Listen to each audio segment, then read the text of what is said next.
शारीरिक व मानसिक आरोग्य टिकून राहावे याकरता आंतरराष्ट्रीय योग दिन निमित्त डॉक्टरांनी योगा करून योगाचे धडे देत नियमित योगासने करण्याचा सल्ला दिला।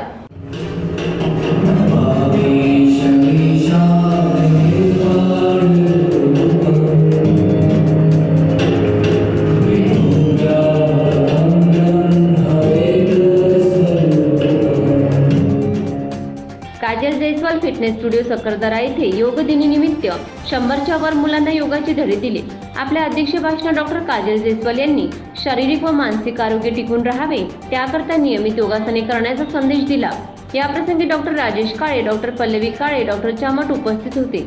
लॉयन्स क्लब नागपूर हेल्थ सिटीचे सल्लागार डॉक्टर राजेश काळे यांनी जनरल प्रॅक्टिसमध्ये योगाचे महत्त्व पटवून सांगितले व नियमित योगासने करण्याचा सल्ला दिला। लायन्स क्लब हेल्थ सिटीचे अध्यक्ष डॉक्टर पल्लवी काळे यांनी पीसीओडी महिलांच्या आजारावर प्रकाश टाकला व यावर वेगवेगळे योगासनाचे महत्त्व समजाविले। योगिनी पूजा देशपांडे यांच्या मार्गदर्शनाखाली कार्यक्रम यशस्वीरित्या पार पडला। रोग निवारणाच्या या पद्धतीला 2014 पासून आंतरराष्ट्रीय मान्यताही मिळालेली आहे। 21 जून हा आंतरराष्ट्रीय योग दिन देशभरात मोठ्या उत्साहात साजरा करण्याच्या प्रस्तावाला मान्यता दिली। त्यानुसार देशभरात योग दिन साजरा करण्यात येतो। तेव्हापासून योग साधनेचा प्रसार जगभरात झाला आहे। यंदा 10वा योग दिन साजरा करण्यात आला। जिल्ह्यात शाळा, महाविद्यालय, विविध संस्था, संघटनांनी ठिकठिकाणी योगासने करण्याचा उपक्रम घेत आरोग्य वर्धनाचा संकल्प केला। यावेळी लहान मुले, तरुण, वृद्ध या सर्वांच्या चेहऱ्यावर उत्साह दिसून आला। काही संस्थांनी रॅली काढून योगासनाबाबत जनजागृती केली।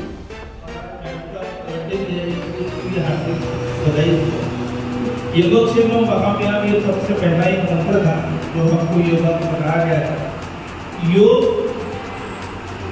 एक सार्वभौम पुरातन शास्त्र है जो हमको मानना ही पड़ेगा हमको, क्योंकि ये केवल अपने मन को ही नहीं, हमारी बुद्धि को भी नियंत्रित करता है।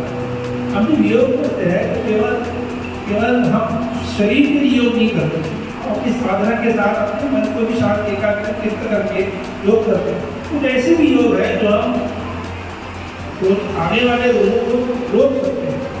कुछ ऐसे योग है जो आ गए रोगों को रोक सकते हैं, जैसे निद्रा हो गई, ब्लड प्रेशर हो गया, हाइपरटेंशन, पीसीओडी, थायराइड, आंखों का रोग, ऐसे कई विकार है जिनके ऊपर अपन रोकथाम कर सकते हैं। राष्ट्र निर्माणकर्ता सुषमा मर्जी यांची रिपोर्ट, नागपूर।